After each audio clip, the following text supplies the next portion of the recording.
Hi, this is Marion Roach Smith. I'm the author of the Memoir Project, a thoroughly non-standardized text for writing and life. And over the years, I've asked my students, what are their 10 top questions when they come into one of my classes or they meet me online? And I'm going to give them today to you for free. So here they are, the 10 top questions. Well, actually, what I did was I repurposed them and turned them into something I call the Memoir Manifesto, the 10 top things you've got to produce when you produce a piece of memoir. Here they are, the Memoir Manifesto. 1. Stop practicing and write with intent. 2. Stake out your territory. 3. Write what you know. 4. Go small. 5. Pack light. 6. Ask, what is this about? 7. Use an algorithm. 8. Act like Galileo in Walmart. 9. Make your argument. And 10. Include transcendence. So how about I walk you through those? Stop practicing and write with intent is number 1. And for that, I tell you to put down that glue gun if the way you're portraying your life is with scrapbooking. Stop using those writing prompts. Stop with the daily pages. Stop with exercises. Stop going to blog posts that give you prompts and start writing with what I call intent. Meaning, if you want to write a letter to your daughter in college and tell her how much you love her, just go ahead and do it. If you want to write an essay for NPR's All Things Considered, study the form and do it. If you want to write the best blog post ever done, a piece of memoir, go ahead, study the form and do it. In other words, stop practicing. Nobody ever learned anything about writing by practicing writing. And those prompts and those exercises and all of those things that get you to practice, well, they're just stealing necessary time away from your real work. So stop practicing and write with intent. Number 1. Number 2, stake out your territory. This comes out of the question of what is memoir? Because people don't really know, and I think they get a little confused with those first 2 letters of the word M-E and think that memoir is about me.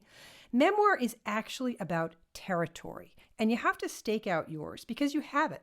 You just might not realize what it is. So let's start there by defining it and walking its borders, because it's smaller than you think, which is a good thing, and it can be most easily defined by the borders of your expertise. Whether your expertise be as someone who is living with a child with an illness, caring for an adult parent, maybe you're in recovery, maybe you're a gardener, maybe you have cats, maybe you have birds. It's who you are. And to convey that expertise, you're going to take the reader on a little walk. But that expertise, for instance, in my case, I'm a woman, I'm a sister, I'm a mother, I'm a wife, I own a home, I live with a dog. I serve as a trustee at my university. And when I write from one of those areas of expertise at a time, I'm much more successful as a memoirist. People make the mistake of thinking that they have to write everything that they know in every piece of memoir, which brings us to point number 3 of the Memoir Manifesto. Write what you know. My course that I teach in person is actually called Writing What You Know. And usually the first question people ask me is, what in the world does that mean? It's not so much an adage as it is a reality when you're writing memoir. What you honestly know about. This is where that exploration of life that we think that is just the territory of fiction writers comes into play. This is writing what you really know and exploring your inner life, the inner life of others, what you've witnessed, and sharing it with readers in a universal way. Writing what you know also includes doing a little research, because research is an essential part of memoir, whether it be the history of your house, the history of your marriage, the history of your child's illness, the history of your town. And research is available to you everywhere. So you write what you know. And to do so, it doesn't mean that you go big. You do, in fact, go small, which is point number 4. So think about that. Going small, what does that mean? Well, it means that you find a provocation, a little moment in life, something that stirred you, something that moved you, and you start with that idea. In other words, you don't go to the really big, huge spans of time and write a memoir about your grandparents. You might perhaps write a moment of love, of a transaction, of something that happened between you and a grandparent. And we will see from that the story of your grandparents and the way they loved you. So you go small. To do so, you pack light. Number 5 of the Memoir Manifesto, pack light. So to do that, you don't start a piece of memoir with your great-great-great-great-grandparents and write until you include what it is you had for lunch yesterday. That's a huge mistake. And most people think that memoir is one big book, as in my memoirs. When people show up in my classes and they say they want to write my memoirs, I always say, why don't you start with a piece of memoir, a short piece, a personal essay, maybe 750 words on some small moment of life that shows us a universal transaction. You pack light because you're not taking your readers on a world cruise for the rest of their lives. You're just giving them a moment of aha. To do that, the best way to achieve success in writing memoir is number 6 on the Memoir Manifesto. And that is by asking yourself, what is this about? What is this about? It's a great question. You've got this scene from life. You've got this moment, this story that maybe your family has been telling you forever. You've got to write it down. Okay, maybe you survived. Well, fill in the blank. A shipwreck, cancer, a bad marriage, childbirth, alcoholism, first grade, second grade. Maybe it's a bad haircut that you're going to write about. That is your illustration of what the story is about. The story, however, is about survival, as in that first sentence I spoke, so that you survived something. So the story is about survival, and it's illustrated by your experience, not the other way around. And this is an essential lesson for writing memoir. It's not about you. Sorry, it's not. It's about something else, and you are the illustration. Huge difference. That is, if you want anybody to read it, that's the way you write your memoir. Not about you, but about something universal with you as the illustration. How do you achieve that? Well, that's point number 7, use the algorithm. This is a little thing I came up with, a little mathematical equation that'll help you.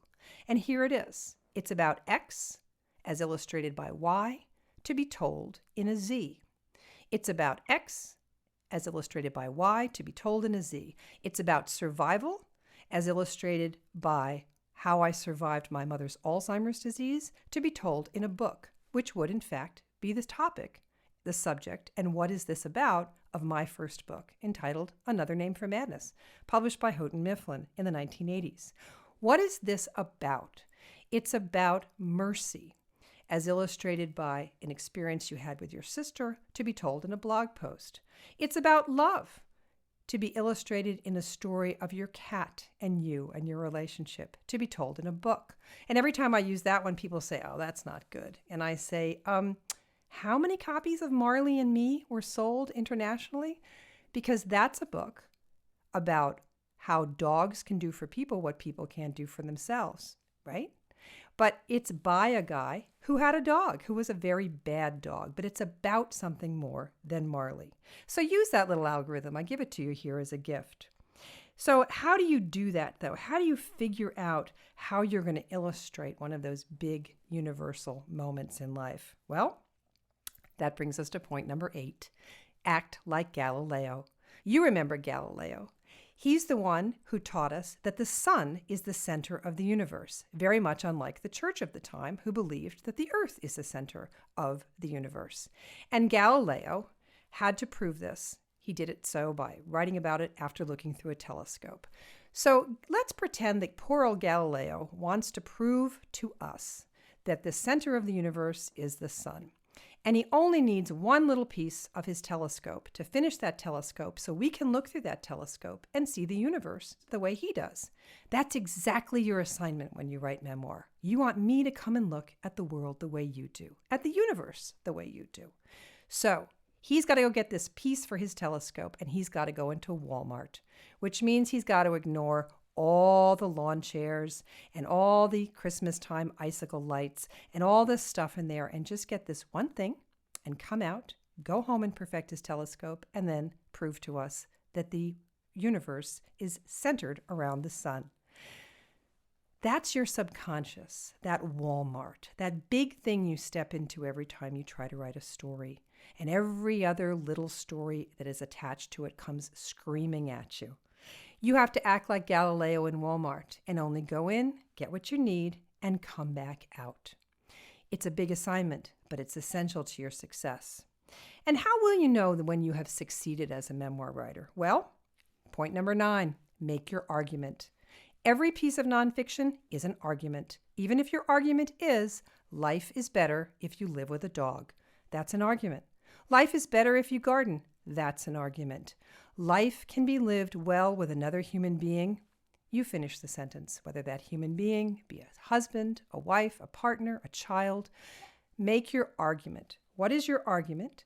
Make your argument, and that is when your piece or your book or your blog post or your radio essay is done. Every piece of nonfiction is an argument, and every argument has to be finished for your piece of memoir to be successful. Which brings us to the last point in the Memoir Manifesto, number 10, include transcendence. So, a piece cannot live and die simply by its argument. What it has to show, what it has to do, what it has to illustrate is even the slightest bit of change. Something has to happen. You can't just show me what you did today. That's reading me from your diary. You have to show me that you learned something, or dropped something, or moved past something, or incorporated something new into your life. It doesn't have to be a moral tale, but there has to be transcendence. In the book writing business, of which I've been participating for many years, the author of 4 mass market books, we call this the pitch. What do you do when you pitch an editor a book? You say it's about X, as illustrated by Y. But they always ask you, what's the pitch? What's the transcendence? Maybe the greatest pitch in the world is simply, I left. I left the man, I left the drug, I left the drink, I left the school, I left. I put something down and did something better for me. Include transcendence, and your memoir will work no matter what the length, blog post, radio essay, essay for a magazine, or book length. Transcendence, something has to change. I hope you've enjoyed my Memoir Manifesto. Points 1 through 10, use them and write what you know.